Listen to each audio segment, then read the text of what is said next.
নমস্কাৰ টাইমলৈ স্বাগতম আৰু লৈ আহিছো এটা গুৰুত্বপূৰ্ণ খবৰ মুখ্যমন্ত্ৰী ডক্টৰ হিমন্ত বিশ্ব শৰ্মাক পুনৰ সমালোচনা কৰিছে আমচুৰ সভাপতি ৰেজাউল কৰিম চৰকাৰে তেওঁ স্পষ্টকৈ কৈছে যে উচ্ছেদৰ নামত যি এই ধৰ্মৰ ৰাজনীতি কৰা হৈছে তাৰ জৰিয়তে মুখ্যমন্ত্ৰীয়ে অসমীয়া জাতি ভাঙিব বিচাৰিছে আৰু এয়া কোনো পধ্যেই হ'বলৈ নিদিয়ে মিয়াই আৰু মিয়াই 10 বছৰৰ পিছত অসমীয়া জাতিক নেতৃত্ব দিব বুলি উল্লেখ কৰিছে আৰু এই সন্দৰ্ভত লৈ আহিছো সবিশেষ জনাই আছো টাইমত বিগ ব্ৰেকিং 10 বছৰৰ পিছত মিয়াই জাতি ধৰি ৰাখিব অসমীয়া জাতি ধৰি ৰাখিব মিয়াই ডাঙৰ মন্তব্য আগবঢ়াইছে কোনো মুছলমানক বাংলাদেশী মুছলমানৰ পক্ষ লবলৈ কোৱা নাই কোনো মুছলমানে বাংলাদেশী মুছলমানৰ পক্ষ নলয় কিন্তু মুখ্যমন্ত্ৰীয়ে মুছলমানৰ ঐক্যতা ভংগ কৰিব বিচাৰিছে মুখ্যমন্ত্ৰীৰ বিৰুদ্ধে এবাৰ খৰব হৈছে ৰেজাউল কৰিম চৰকাৰ মুছলমানে বাংলাদেশীৰ পক্ষ নলয় আৰু লোৱা নাই স্পষ্টকৈ কৈ দিছে আমাৰ নিজৰ থাকিবলৈ ঠাই নাই বিদেশী কিয় ঠাই দিম প্ৰশ্ন সুধিছে মুখ্যমন্ত্ৰী ডক্টৰ হিমন্ত বিশ্ব শৰ্মালৈ বাংলাদেশী মুক্ত অসমক অন্তৰৰ পৰা কেৱল মুছলমানে বিচাৰে মুছলমানক বাদ দি কোনোৱে নিবিচাৰে বাংলাদেশ মুক্ত অসম আমাক সন্দেহজনক নাগৰিক বুলি যিসকলে কয় তেওঁলোকেহে বাংলাদেশীক বৰপিৰা পাৰি দিয়ে প্ৰশ্ন সুধিছে প্ৰধানমন্ত্ৰীয়ে কিয় বাংলাদেশৰ প্ৰাক্তন প্ৰধানমন্ত্ৰীক দিল্লীত ৰখুৱাই ৰাখিছিলে বাংলাদেশীৰ নামত কোনো মুছলমানক অত্যাচাৰ কৰিবলৈ দিয়া নহব যি এই কৰা হৈছে কিয়া গ্ৰহণযোগ্য নহয় মিয়া কোনো জাতি নহয় এটা সন্মানীয় শব্দ মিয়া কোনো জাতি নহয় ই এটা সন্মানীয় শব্দ বুলি উল্লেখ কৰিছে লুঙি দাড়ি টুপি দেখিলেই মিয়া বুলি তুচ্ছতাচ্ছিল্য নকৰিব ধুবুৰীৰ পৰাই আমচুৰ হুংকাৰ মুখ্যমন্ত্ৰীয়ে অসমীয়া জাতি ভাঙিব বিচাৰিছে 10 বছৰৰ পিছত কিন্তু অসমীয়া জাতি মিয়াসকলে ধৰি ৰাখিব মিয়াই অসমীয়া জাতিক নেতৃত্ব দিব বুলি উল্লেখ কৰিছে আৰু লাখ লাখ মুছলমানক লগত লৈ আমচুৰ মহাগৰ্জন আৰু মুখ্যমন্ত্ৰী ডক্টৰ হিমন্ত বিশ্ব শৰ্মাৰ বিৰুদ্ধে কঠোৰ হৈছে আমচুৰ সভাপতি ৰেজাউল কৰিম চৰকাৰ তেওঁ স্পষ্টকৈ কৈছে যে ৰাজ্যৰ মুখ্যমন্ত্ৰী গৰাকীয়ে অসমীয়া জাতি ভাঙিব বিচাৰিছে বা মুছলমানৰ যি ঐক্যতা আছে সেয়া ভাঙিব বিচাৰিছে কিন্তু কোনো মুছলমানে সেয়া হ'বলৈ নিদিয়ে আৰু মিয়াই সঁচাই 10 বছৰৰ পিছত অসমীয়া জাতি ধৰি ৰাখিব অসমীয়া জাতি ধৰি ৰখাৰ ক্ষেত্ৰত মিয়াই অগ্ৰণী ভূমিকা পালন কৰিব লাগে বুলি স্পষ্টকৈ উল্লেখ কৰিছে আমচুৰ সভাপতি গৰাকীয়ে আৰু স্পষ্টকৈ কৈছে যে মুছলমানে বাংলাদেশ মুক্ত অসম বিচাৰে মিয়াই বাংলাদেশী মুক্ত অসম বিচাৰে কেৱল মিয়াই অন্তৰৰ পৰা কেৱল মিয়াই সেইটো বিচাৰে বুলি স্পষ্টকৈ উল্লেখ কৰিছে আমচুৰ সভাপতি গৰাকীয়ে কালিৰ দিনটোত লাখ লাখ মুছলমানক লগত লৈ আমচুৱে সাব্যস্ত কৰিছিলে উত্তাল প্ৰতিবাদ আৰু তাৰ পৰাই বজ্ৰ কণ্ঠে মুখ্যমন্ত্ৰী ডক্টৰ হিমন্ত বিশ্ব শৰ্মা তীব্ৰ সমালোচনা কৰিছে আমচুৰ সভাপতি গৰাকীয়ে স্পষ্টকৈ কৈছে যে আমচুৰ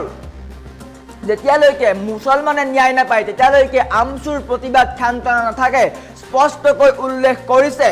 আমাক সন্দেহজনক নাগৰিক বুলি কোৱা সকলেহে বাংলাদেশীক বৰপিৰা পাৰি দিয়ে যিসকলে ধৰ্মীয় ৰাজনীতিৰ নামত মুছলমানক অত্যাচাৰ কৰিছে বা মুছলমানক টাৰ্গেট কৰিছে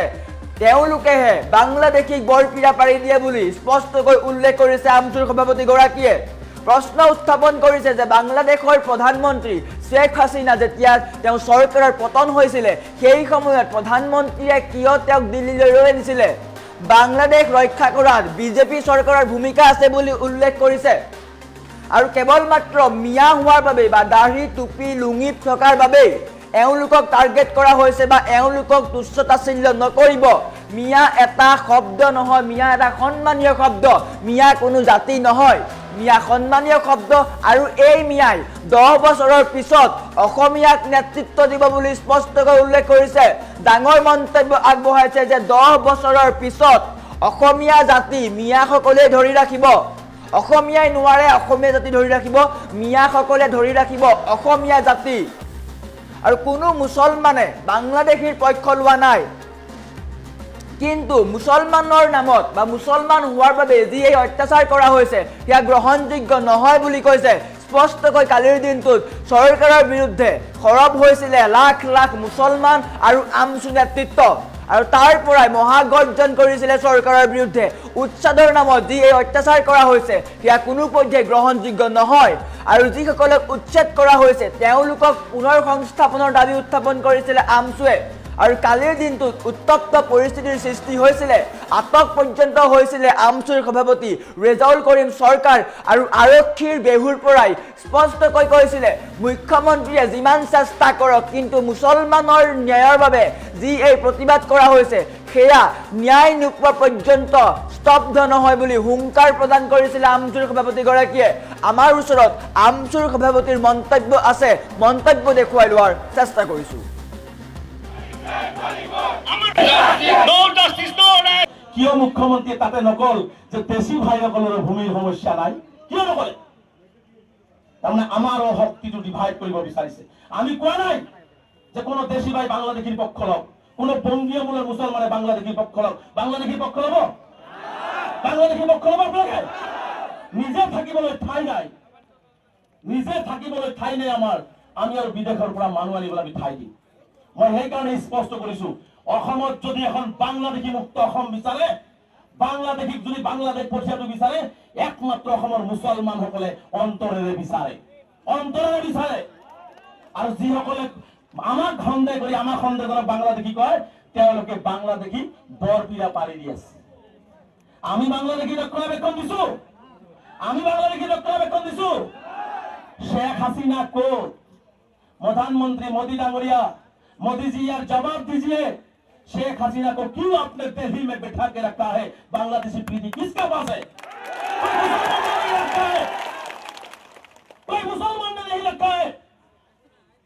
बांग्लादेशियों को इंडिया में जगह कौन दिया है मोदी जी ने दिया है ये हिमंत बिश्व शर्मा आप भी जान लीजिए आपका प्राइम मिनिस्टर बांग्लादेशी को आप इंडिया में जगह दे रहा है हम लोग बांग्लादेशी के खिलाफ बांग्लादेश जाना पड़ेगा ये बात सही है গতিকে আমার কথা স্পষ্ট বাংলাদেশীৰ নামত কোনো অন্যায় অত্যাচাৰ হবলৈ দিয়া নহয় আমি স্পষ্টকে কৈছো গতিকে এই ধৰণৰ উজনি অসমত এটা মেছেজ দিয়া হয় আরে ভাই মিয়া কোনো জাতি নাই মিয়া এটা সম্মানীয় শব্দ আপনি ইউপি বিহার গুজরাট বেঙ্গল চলে যাব কৈ দিয়ে মিয়া ভাই কেসা है आप कैसा है হয় নাই আমাৰ জনাব মানুহবিলাকে মিয়া আৰু তেওঁলোকে লুঙ্গি দাড়ি পিন্ধা মানুহ দেখিলেই বংগীয় মূলৰ ভাষা কলেই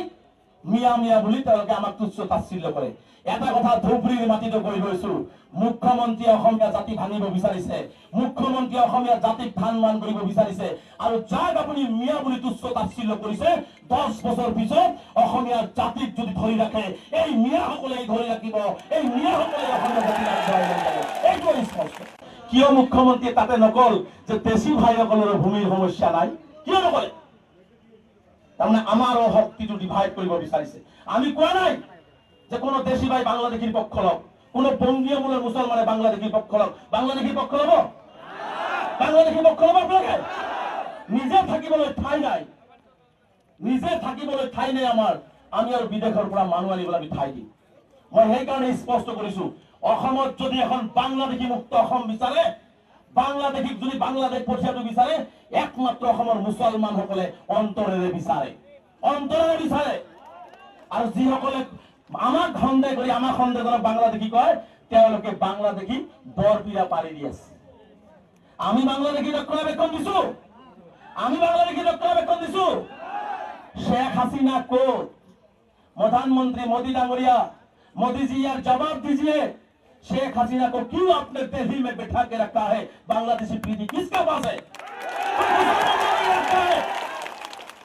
कोई मुसलमान ने नहीं रखा है बांग्लादेशियों को इंडिया में जगह कौन दिया है मोदी जी ने दिया है ये हिम्मत